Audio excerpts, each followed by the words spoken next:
Hello everyone, today we have something a little bit different. It's a Venomous Classic series involving my favorite player ever, IdrA Fields. And in the last Venomous Classic series I did, and in the last video I uploaded on this channel, we took a look at IdrA vs Select, the 2011 ASUS Invite tournament in which IdrA dismantled Select in the 2011 series. And during that series, I took a heavy look at the Terran versus Zerg matchup in the early days of StarCraft 2, whether that be 2010 during the beta when the game first came out, or in the 2011-2012 era. And even though the game we watched versus Select was in the 2011 era when things were a little more fleshed out, these games are going to be from the 2010 era where the game was a total joke for Zerg, and Zerg players really had a hard time dealing with anything. This is Kulos Ravine. This was a map that was in the pool during the beta and during the first season of GSL. It's absolutely terrible for Zerg. The map has towers everywhere. There's a massive high ground with rocks blocking access to it above your natural. The third base is very hard to take and is really blocked off by rocks if you're going to look at a natural third base.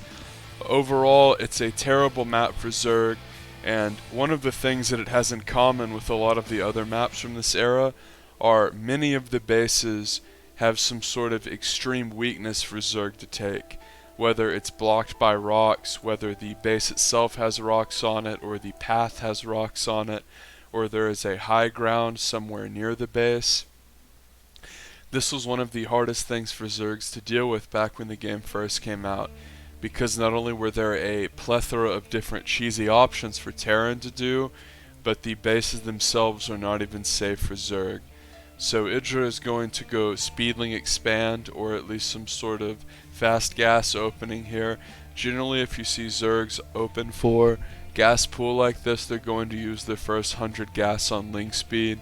There are so many different aggressive options that if you go for anything but Ling Speed early on, it really screws you up. The fast layer builds really aren't that good. And here we see a build that not really anyone did outside of the first month of the game. This is going to be one base Roach on Hatch Tech, and he is skipping Ling Speed. So as soon as the Warren finishes, he can have Warren for Roaches off of one base. Now this was something weird that we saw a lot in the early days of StarCraft 2. Zergs were aware of the fact that the early game and the mid game was really bad for them, and the maps were just terrible and were working against them in every way. So several different Zergs, Demaga, Fruit Dealer, became infatuated with aggressive play because straight up macro play really wasn't good at all, and it was very hard just to do basic things like taking or natural. So many times Zerg players would fall into what was nicknamed Demaga mode, where they would just become myopically focused on going all in and playing aggressive. Anytime they suffered a slight early game disadvantage or played on a bad map for Zerg, they would say to themselves, well, I guess I'll play aggressive here. Aggressive Zerg is the best chance I have to win on this map. And aggressive Zerg was just so laughably bad back in the early days of this game, whether it be the low range, slow roaches, or the inability to make Ravagers, or all these maps that had very easy to defend main chokes, and maps that were just very hard for Zerg to even get on 2 base and be aggressive with. As we see, 5 Roaches are going to run into about 8 Marines in a tank, and the tank does bonus damage to armored and will defend the attack easily. This was part of why aggressive Zerg was bad, is because all the Terran player had to do was make an early game tank and they could defend all the Zerg aggression. Remember, drop wasn't as good, Overlord speed wasn't as good, Nidus wasn't as good, so really what you had to deal with was like terrible one-base Roach builds like this and Ling Bane all-ins that are just laughably easy to stop. And Ling pressure does not really exist in this game since IdrA went roach, and he's going to range out to his natural, which just died, and he's going to try to clean up this Terran army. Of course, he's shift A moving on the Marines because the tank has so much HP, and he's not going to be able to clean it up. And the Terran player Masq, who is a guy who didn't even do any damage at a single land in his entire career, just a flash in the pan player who made his career off of Terran being too strong early. And when I say career, I just mean any notoriety at all. This guy never won anything or did anything. The most famous thing he did was this game, was to beat IdrA and make IdrA angry because of how much of a joke the game was. Now remember, for Masq, all it would have taken in the early game was to do what he did and tech up into a medevac, and he could have dropped tanks up below the natural of IdrA's natural up on the high ground and easily killed it.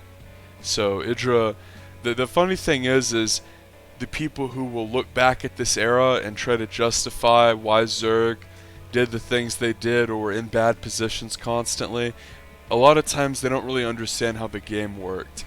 They don't understand how few options Zerg really had and how they sort of just tried to choose between aggressive play, which was poor, and macro play, which was virtually impossible due to the map. And this is what those games look like. The Terran player does a basic one base build and didn't scout the attack at all. Granted, he ran around with an SCV but didn't see the Warren, and essentially held it with ease and didn't have a bunker or anything. So, and even if IdrA had done like a Ling Bane all in there, Masq would have held easily. With the tank and the Marines, he would have been able to easily hold. And we can see here that Masq is still on one base, and he is building more racks, no CC in sight.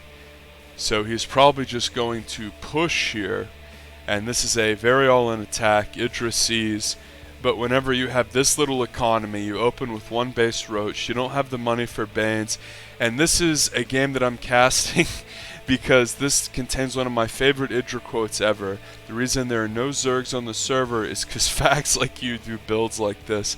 And this is like the quintessential IdrA quote, as we see like 6 roaches, a few queens, and a bunch of lings trying to come in to defend this Terran all in. And remember, IdrA had no drones at his natural. He committed absolutely everything he had to try to defend this. He didn't over drone or get caught off guard. He saw this all the way, and the game was just so imbalanced that IdrA could still lose despite the fact that he scouted everything and did everything perfectly. And here IdrA is going to try one last ditch effort attack, and Masq says, "I'm honored to receive IdrA Rage." But this game, and an undeserved win, congrats, which is one of my favorite quotes to break out. And here we have IdrA vs Masq game 2. So the first game, which coincidentally was on Kulos Ravine, matches the second game because it's also on Kulos Ravine, and this sort of makes me think that these were like ladder games, or maybe the first game was a ladder game and then the second one IdrA challenged him because he was irritated. But Kulos Ravine is just such a terrible map for Zerg. The natural has a high ground over it you can't defend. The gold base, which is just south of IdrA, as we see here, has a little backdoor rock leading to it and is super easy to kill. This was just total nightmare fuel for Zerg.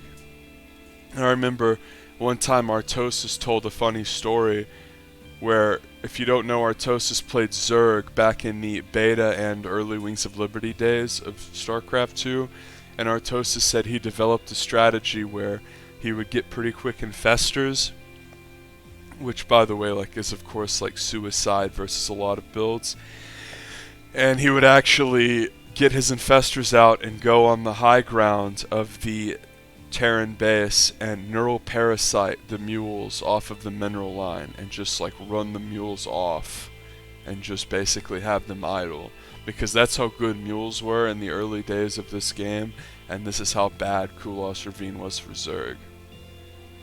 So again, because the natural isn't really takeable, we see gas pool here for IdrA.